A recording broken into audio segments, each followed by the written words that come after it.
travail que je vais tenter d'exposer aujourd'hui a été réalisé dans le cadre du master spécialisé immobilier, bâtiment et énergie, une formation qui s'est déroulée sur un an, une semaine par mois pendant un an, à l'École nationale des ponts et chaussées, le NPC. Mais c'est aussi le fruit de 44 années de formation, de métier au sein du bâtiment. J'ai commencé mon apprentissage en 1971 et je suis rentré chez les Compagnons du Devoir en 1973, à une époque où on ne parlait ni d'économie d'énergie et encore moins de numérique, bien évidemment. Alors tout d'abord, je vais vous présenter le plan de mon exposé. D'abord, la méthodologie employée, quelques chiffres sur lesquels qu'il faut avoir en tête, les principaux défis que représente la rénovation énergétique, la non-qualité structurelle aussi du bâtiment. On va passer un petit peu de temps sur ce sujet. Une perspective que représente le numérique et la maquette numérique. On appelle ça le BIM, c'est-à-dire Building Information Modeling. Et puis, mes préconisations, je vous l'ai dit, c'est le fruit de nombreuses années dans le bâtiment, au service de l'apprentissage, de la formation. C'est ce que je peux peut-être apporter. Alors la méthodologie que j'ai employée pour cette thèse a été d'abord d'analyser la situation de ce qui est et de ce qui se profile. J'ai fait des interviews d'entreprises, mais pas simplement, on va y revenir. J'ai aussi analysé et recueilli de nombreuses expériences. J'ai essayé d'avoir des retours d'expérience qui vont me donner des pistes. J'ai effectivement concocté des données, et on va y revenir, les expérimentations en région, dans les organisations professionnelles, en Europe, chez les industriels, chez les artisans, sur des réseaux. Il y a beaucoup de choses qui se font actuellement. On va parler de la mutation numérique, je vous l'ai dit, et puis non seulement mes préconisations, mais j'ai aussi rédigé des fiches projets pour que, en définitive, les choses puissent avancer très vite. C'est nécessaire. Alors, le premier défi, c'est effectivement la rénovation. Aujourd'hui, on a un devoir, on a une loi, on a des réglementations qui nous amènent à évoquer d'abord la transition énergétique. Alors, on va essayer de comprendre un petit peu où se trouve le défi en définitif en ce qui concerne le bâtiment. Tout d'abord, on va analyser un petit peu quelques chiffres concernant l'état des lieux en ce qui concerne le stock, c'est-à-dire le patrimoine bâti, et le neuf, c'est-à-dire ce qu'on réalise chaque année. Alors chaque année, on réalise 33 millions de mètres carrés de bâtiments, dans le tertiaire 22 millions, ce qui représente au total 55 millions de mètres carrés de réalisés chaque année, alors que le logement représente aujourd'hui en patrimoine bâti 3 milliards de mètres carrés et 1 milliard de mètres carrés le tertiaire, soit 4 milliards de mètres carrés. Donc 4 milliards de mètres carrés bâtis pour 55 millions de bâtis réalisés en neuf chaque année. Alors, d'autres chiffres qui vont nous permettre de bien comprendre la situation, c'est la construction neuve représente 1% des activités du bâtiment, alors qu'en France, aujourd'hui, nous avons 33 millions de logements, dont 18 millions et demi ont été construits avant 1975, avant en définitive les premières réglementations thermiques. Et puis, après 1975, à peu près 15 millions de logements, sachant que si on peut considérer qu'à partir de 2000, les logements ont été à peu près correctement réalisés, on peut considérer qu'actuellement en France, on a 28 millions de logements qu'il faut rénover thermiquement d'une façon importante. On peut donc considérer que le véritable défi de la transition énergétique, c'est la rénovation énergétique. Alors d'autres chiffres important, c'est les acteurs. Visons maintenant les acteurs du bâtiment qui réalisent cette rénovation énergétique. Aujourd'hui, on peut considérer que le chiffre d'affaires du bâtiment tourne autour de 123 milliards d'euros. 1 462 000 salariés dans le bâtiment, dont 482 000 artisans, 120 000 travailleurs détachés, c'est-à-dire des travailleurs qui arrivent en général de l'Europe de l'Est, 109 000 intérimaires, et puis autour de 200 000 travailleurs immigrés. Donc on voit à peu près le public qui travaille autour de cette industrie, à savoir 1,5 million de personnes, et on peut considérer qu'il y a à peu près 500 000 personnes qui sont très peu formées ou trop peu formées.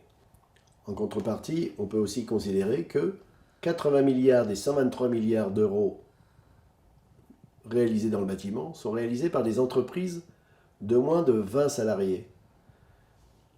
C'est considérable, d'autant que 50% sont réalisés par des entreprises de moins de 10 salariés. C'est-à-dire que 50% des 123 milliards, c'est-à-dire autour de 60 milliards, sont réalisés par des entreprises extrêmement artisanales. Alors que 11% des salariés du bâtiment travaillent dans des entreprises de plus de 200. Pas simplement des entreprises, des très grandes entreprises que vous connaissez tous, mais l'ensemble des entreprises de plus de 200 ne représentent que 150 000 à 160 000 salariés, tout simplement. On peut donc considérer que non seulement la transition énergétique tient beaucoup à la rénovation énergétique, mais que cette rénovation énergétique est réalisée par des artisans de moins de 10 salariés. Maintenant, un autre paramètre que nous devons prendre en compte, c'est ce que nous avons appelé le facteur 4. Le facteur 4, c'est un objectif déclaré des États de diviser par 4 les émissions à effet de serre d'ici 2050. Alors, pour avoir quelques éléments encore pour bien comprendre la situation, le bâtiment représente plus de 40% des gaz à effet de serre. Donc effectivement, nous sommes tous très concernés par cet objectif. Autrement dit, si aujourd'hui on considère que, alors que nous devrions atteindre 50 kWh par mètre carré, ça c'est simplement la réglementation thermique 2012, qui va encore être beaucoup plus accentuée avec la réglementation thermique, on appellera ça peut-être autrement, en 2020, eh bien, la consommation moyenne aujourd'hui étant de 240 kWh par mètre carré et par an, ça c'est un chiffre qui est communément accepté en ce qui concerne les bâtiments anciens. On imagine bien tout le travail qui reste à faire. Alors si on rénove une fois et demie en 40 ans, les 4 milliards de mètres carrés à traiter, on a vu tout à l'heure que le patrimoine bâti représentait 4 milliards de mètres carrés. On rénove en 40 ans à peu près une fois et demie le patrimoine bâti. Cela revient à traiter environ entre 4 et 6 milliards de mètres carrés, soit 100 à 150 millions de mètres carrés par an. Or, nous savons que le bâtiment réalise à peu près 55 millions de mètres carrés par an en neuf. C'est à peu près la même chose d'ailleurs en ce qui concerne la rénovation énergétique. Il faudra en fait au moins 2 fois plus de main-d'œuvre pour réaliser ce travail. Aussi, tout ce que nous avons vu avant, à savoir, il ne nous faut pas simplement 1,5 million de travailleurs dans le bâtiment, il nous faudra 3 millions de travailleurs dans le bâtiment. Et ça, c'est une problématique qu'il faut comprendre, tant au niveau des travailleurs détachés, tant au niveau des travailleurs immigrés, mais tant au niveau des travailleurs à former en France, pour pouvoir répondre aux objectifs déclarés des États. Le deuxième défi du bâtiment consiste à régler ce que j'ai appelé tout à l'heure la non-qualité structurelle du bâtiment. Une non-qualité structurelle qui coûte cher puisque chaque année est déclaré 200 000 sinistres et est versé par les assurances l'équivalent d'1 milliard d'euros pour réparer ces sinistres. Mais pas simplement. Christian Baffy, le président de la SMA BTP et de 3F, qui a été aussi le président de la FFB, a déclaré que en 15 ans, le bâtiment a perdu 11% de sa valeur ajoutée. Par ailleurs, l'AQC, l'Agence de la qualité de la construction, considère que la non-qualité dans le bâtiment représente entre 10 et 25% du chiffre d'affaires, c'est-à-dire entre 10 milliards, grosso modo, et 25 milliards. Alors c'est quoi cette non-qualité dans le bâtiment? C'est le fait que, avant que soient prises en compte par les assurances des sinistres, eh bien, il faut pour ça que les bâtiments soient réceptionnés.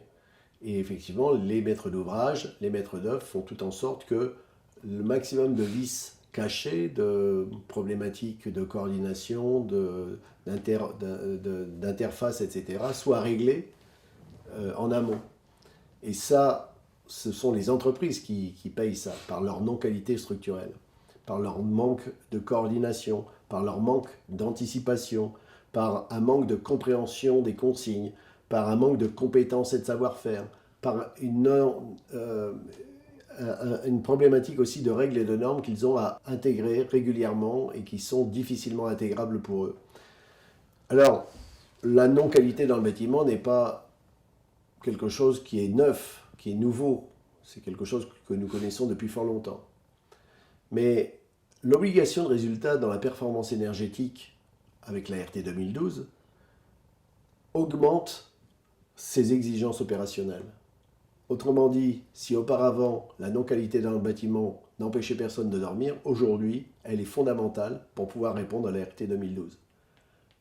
Il est absolument important aujourd'hui de régler cette problématique inhérente à la structure même, à l'obligation que nous avons aujourd'hui de réaliser des travaux de qualité dans le bâtiment. La première des choses qui va arriver dans le bâtiment très vite, ça va être le BIM. Le BIM, c'est la maquette numérique.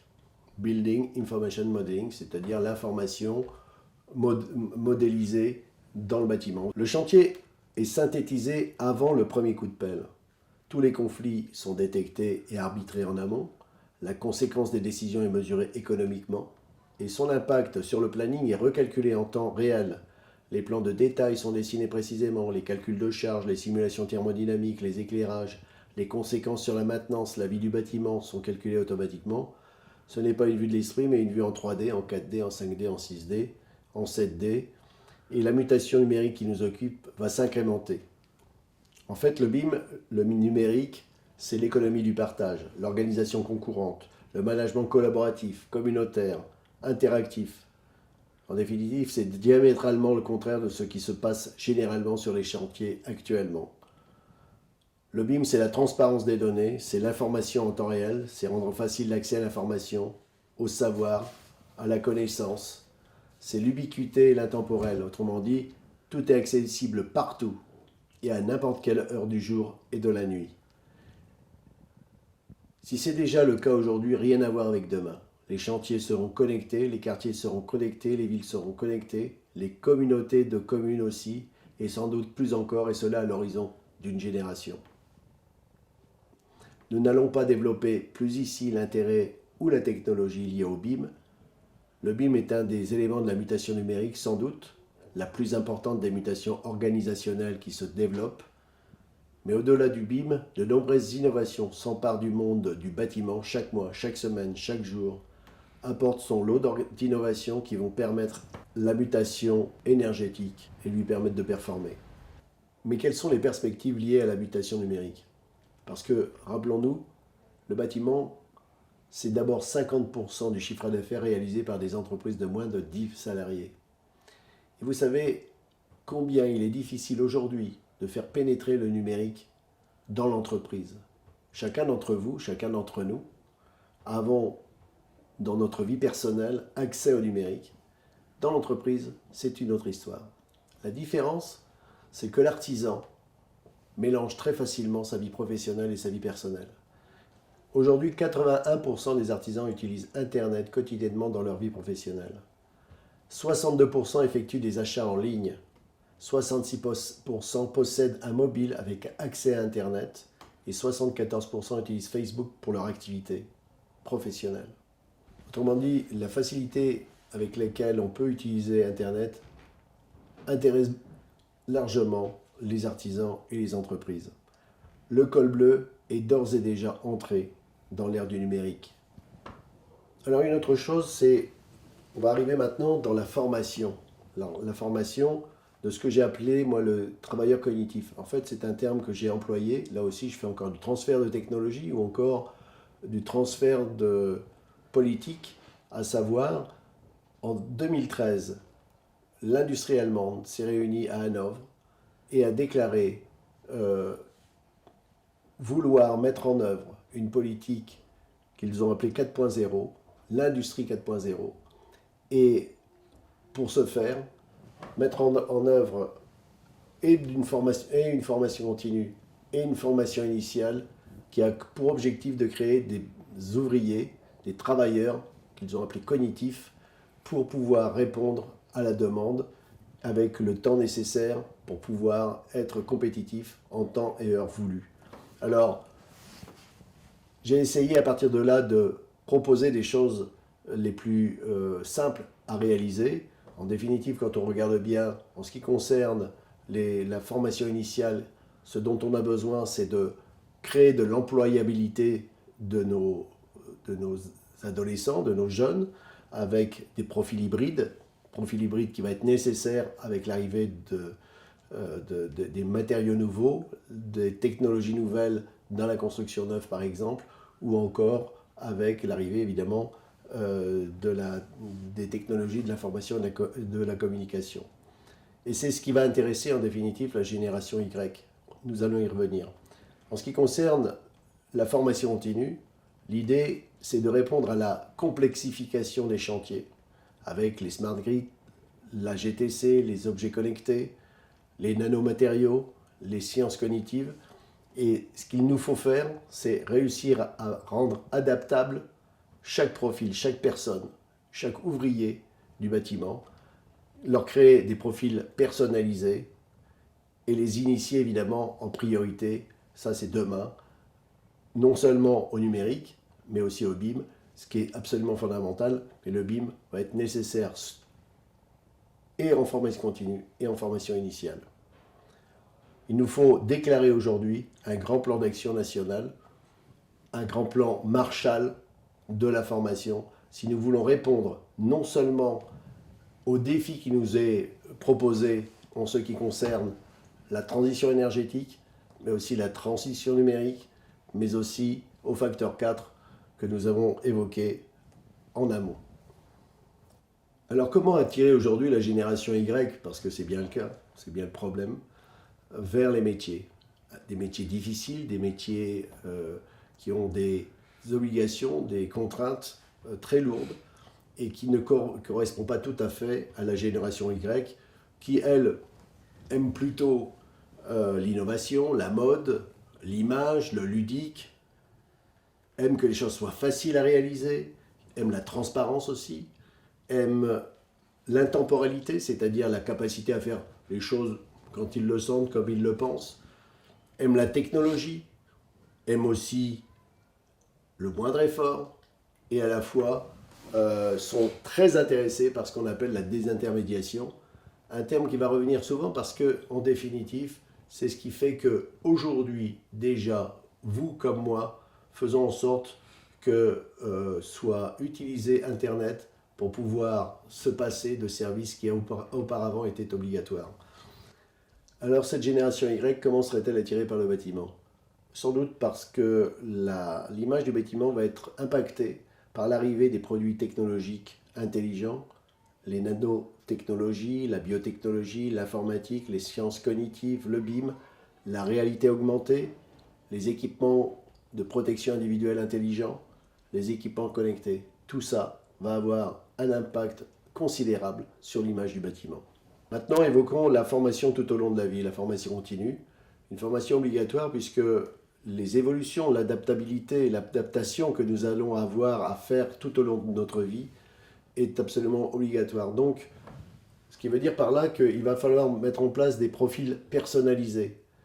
Mais non seulement ça, être pragmatique, pratique, des animateurs territoriaux en entreprise pour le matin de bonne heure, le soir après le travail, réaliser soit des recherches, soit encore des initiations au numérique, soit faire des travaux particuliers qui vont permettre à l'entreprise de se perfectionner et de faire très vite des progrès. Une formation au BIM pour les artisans et les PME par des formations actions, autrement dit, on prend un chantier et ce chantier-là, le maître d'ouvrage doit prendre la décision de le réaliser en maquette numérique. Les rendez-vous de chantier deviennent des réunions de formation et doivent permettre de développer ainsi une formation qui fera qu'à la fin du chantier, chacun sera initié au BIM.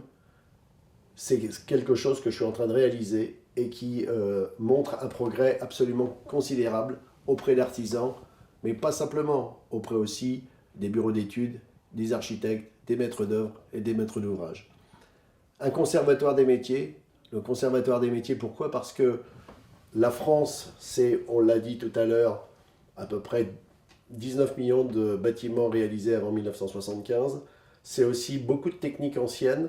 Nous allons avoir aussi beaucoup de métiers qui vont se transformer. Le métier de peintre, c'est un métier qui se transforme. Les métiers de la couverture, les métiers très manuels sont des métiers qui sont en train de se modifier, se simplifier. Il faudrait des conservatoires des métiers parce que nous avons la chance d'avoir un patrimoine bâti extraordinaire qui fait venir en France un grand nombre de personnes, des touristes, et c'est une industrie florissante. On a besoin de gens qui sachent conserver. Il faut mettre en place un conservatoire des métiers. Je parle aussi d'un portail numérique de formation à distance.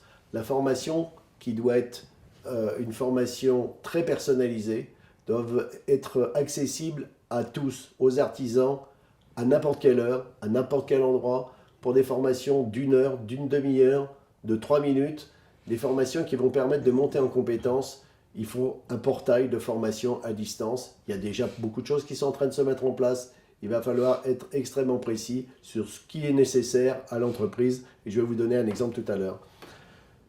Une formation au numérique. Alors une formation au numérique et une formation numérique avec ce qu'on appelle aujourd'hui les MOOC. Vous savez, c'est la formation dispensée à un grand nombre avec des thèmes très précis. Des visios. Les visios, c'est des formations, là encore, en live, mais à distance. Du blended. Blended, ça veut dire mélange, ça veut dire formation à distance et formation présentielle, c'est-à-dire en cours. Il faudra aussi mettre en place des labels de formation parce que les réseaux, les systèmes numériques et Internet vont voir apparaître un grand nombre d'acteurs et il va falloir effectivement qu'on soit extrêmement vigilant sur la qualité de ces formations. Les labels sont nécessaires. Un exemple de matrice de profil personnalisé, le maçon.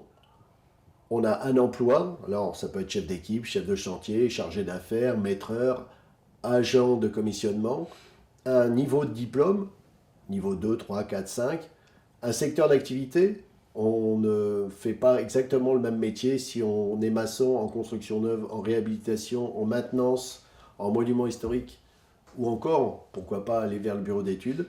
Tout ça nous permet de mettre en place une liste de compétences à acquérir, des cours qui peuvent ensuite répondre à cette liste de compétences, des films de mise en œuvre, des films d'animation, des visioconférences, des MOOC, on vient d'en parler, des informations et innovations, et ça, accessible à n'importe quelle heure du jour et de la nuit. Rappelons-nous que l'artisan doit pouvoir travailler ou doit pouvoir se former en dehors de ses heures de travail, d'opération. Donc, des films capables d'être utilisés à n'importe quelle heure du jour et de la nuit. Et puis, derrière tout ça, une validation de compétences et une certification. Nous ne serons plus diplômés simplement à 18 ans, à 22 ans, à 25 ans. Nous serons diplômés tout au long de la vie. Et c'est ces certifications qui vont nous permettre ensuite d'accéder à certains types de métiers ou à certains types de qualifications. Nous avons évoqué tout à l'heure le plan Marshall du bâtiment, mais pourquoi? 63 000 apprentis aujourd'hui dans le bâtiment, avec une perte d'effectifs de 25% depuis 2008. Un quart des apprentis en moins depuis 2008. Or, un tiers des actifs présents en 2010 seront en retraite en 2020. Un tiers. Soit autour de 426 000 départs en retraite d'ici 2022. D'ores et déjà, nous avons besoin de 128 000 jeunes à recruter chaque année. Et là, je ne prends pas en compte le facteur 4 que nous avons évoqué tout à l'heure. 554 000 postes sont à créer d'ici 2022. D'ores et déjà, nous avons besoin de 60 000 ouvriers qualifiés dans le bâtiment. 60 000 ouvriers qualifiés dans le bâtiment. Alors, le niveau de formation des artisans, on le voit aujourd'hui, c'est 47% ont un CAP, 13% un BTS ou un bac professionnel, 13% ont un bac général, 13% un diplôme d'enseignement supérieur et 14% simplement sont sans diplôme. Alors comment faire venir dans ce cadre-là la génération Y vers les métiers de chantier? Il nous faut faire une révolution culturelle de la formation initiale, s'inspirer du modèle d'apprentissage suisse ou allemand. En Suisse, 75% des jeunes rentrent en apprentissage, en Allemagne 66%. Les programmes sont confiés aux professionnels, les financements sont confiés aux professionnels et aux régions. Et puis, vous avez là-bas aussi la mise en place d'universités de métiers, des hautes écoles spécialisées, que nous pourrions reprendre. Alors, à partir de ce modèle allemand ou suisse, eh bien, je vous fais des propositions qui sont proposer des innovations pédagogiques, la pédagogie inversée, l'interopérabilité, la formation BIM systématique dans toutes les formations, qu'elles soient initiales ou continues, créer un réseau d'instituts universitaires des métiers du bâtiment durable, à l'instar des hautes écoles spécialisées suisses ou des écoles supérieures techniques allemandes, développer un diplôme universitaire compagnon du développement durable. Nous l'avons fait à Marne-la-Vallée, je pense qu'il faut le faire à travers la France. On a un réseau d'IUT qui peut être le support du réseau d'instituts universitaires des métiers, il faut le reprendre. Créer un concours national BIM entre inter-écoles. Nous pouvons être toujours très surpris d'observer dans les écoles la dichotomie entre les différents systèmes, le fait que chacun travaille de son côté sans jamais de collaboration. Je travaille actuellement dans un institut universitaire de technologie et je m'aperçois qu'effectivement les départements ne se parlent pas. Il faut absolument qu'ils se parlent. Le BIM, demain, ce sera de la collaboration, de l'interopérabilité, apprendre ce que fait l'autre, ce que doit comprendre l'autre pour pouvoir ensuite permettre la qualité sur les chantiers. Il faut mettre ça en place. Je propose donc de créer un concours national BIM inter-école. Pourquoi? Tout simplement parce qu'aujourd'hui, la jeunesse doit apprendre à travailler d'une façon communautaire, collaborative. C'est la façon ludique de se mettre au BIM et de développer quelque chose qui va être nécessaire tout au long de leur vie. Alors je vous l'ai dit tout à l'heure, effectivement l'artisan, la petite entreprise a besoin de temps, a besoin de gagner du temps. Il faut favoriser la simplification, la productivité par un gain de temps. Il faut créer des logiciels de gestion intégrée pour faciliter la rédaction des formulaires administratifs, pour faire en sorte que toutes les demandes auprès des mairies, des collectivités, de l'État soient systématiques et évitent de passer un temps considérable à faire et refaire toujours la même chose. On considère qu'il faut saisir 5 à 6 fois, 7 fois les mêmes données quand on réalise un chantier, les mêmes données sur des formulaires différents. Il faut favoriser la mise en place de fiches numériques d'autocontrôle, mais ça c'est parti. Établir un plan de déploiement opérationnel du BIM pour les artisans et les PME. Établir un plan de déploiement opérationnel d'amélioration continue, ce que j'appelle moi le lean construction jusqu'au RSE, c'est-à-dire responsabilité sociale et sociétale de l'entreprise. L'entreprise artisanale est la première entreprise française, il faut que ce soit quelque chose à l'échelle nationale. Il faut développer des utilitaires 3D et des outils de calcul simples pour couvrir les cas courants, par exemple pour faire des calculs de descente de charge, de calcul de béton armé, de calcul de simulation thermodynamique, d'éclairage, de performance énergétique. Il faut aussi garantir la qualité par des certifications, la certification des bureaux d'études et des mandateurs de chantier. Il faut que les entreprises affichent leur degré de sinistralité.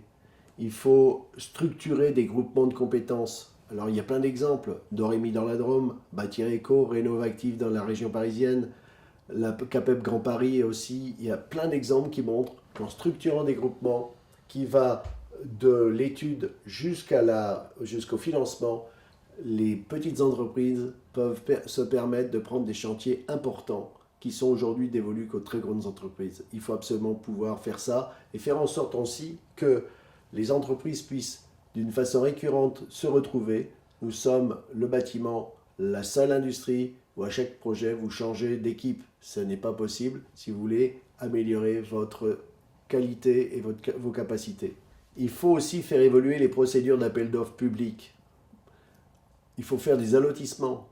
Alors, vous allez me dire qu'aujourd'hui, c'est déjà possible à travers la législation, mais il faut le favoriser dans ce cas.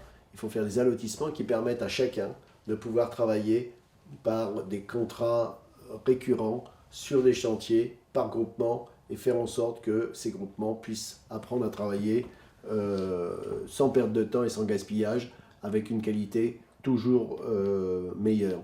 Développer aussi un Wikipédia de la construction. Aujourd'hui, vous avez de nombreuses choses. Vous avez des réglementations, vous avez des expérimentations, vous avez des innovations, vous avez des formations, vous avez des films, vous avez des fiches. Tout est sur Internet aujourd'hui, mais c'est extrêmement difficile de s'y retrouver. Il nous faut une plateforme du bâtiment, un Wikipédia du bâtiment qui nous permette de se retrouver et de gagner du temps. Le CSTB l'année dernière a créé Bâtipédia, une sorte d'initiative qui va dans ce sens. Je ne sais pas si c'est ce qu'il faut développer, mais il est certain qu'aujourd'hui, toutes les initiatives prises par les industriels, les confédérations, les fédérations, les organismes, les différents intervenants du bâtiment, toute la filière du bâtiment, eh bien, doit être intégrée à travers un système qui permette à chacun de s'y retrouver très vite. Il faut traduire les principes constructifs, les codes, les normes, les certifications, les DTU en images animées. Un bon dessin vaut mieux qu'un long discours. Et il faut permettre aux travailleurs détachés, à l'artisan, à l'ouvrier du bâtiment, de pouvoir y accéder très facilement grâce à un flashcode par exemple. Aujourd'hui, chacun a son smartphone qui peut, grâce à une application, permettre d'accéder rapidement aux banques de données. Mais nous ne pouvons pas terminer sans évoquer les industriels et leur mission pour la montée en qualité dans le bâtiment, avec le développement de kits de montage par exemple, ou de clips, c'est-à-dire de contraintes qui obligent chacun à travailler correctement. De films d'animation, nous venons d'en parler, mais aussi de flashcodes qui seraient imprimés au dos des matériaux ou sur le côté des huisseries par exemple, et qui permettraient, grâce à son smartphone, d'accéder au plan de montage ou de mise en œuvre. Il faut aussi évoquer la formation des autoconstructeurs. La distribution de matériaux, c'est 24 milliards d'euros par an. Mais aussi le développement de catalogues BIM. Aujourd'hui, très peu de catalogues BIM, il faut absolument le développer. Et puis ensuite, il faut favoriser le concours que j'ai évoqué auparavant, à savoir le concours BIM dans les centres de formation. Enfin voilà, toute la filière doit se mobiliser ensemble.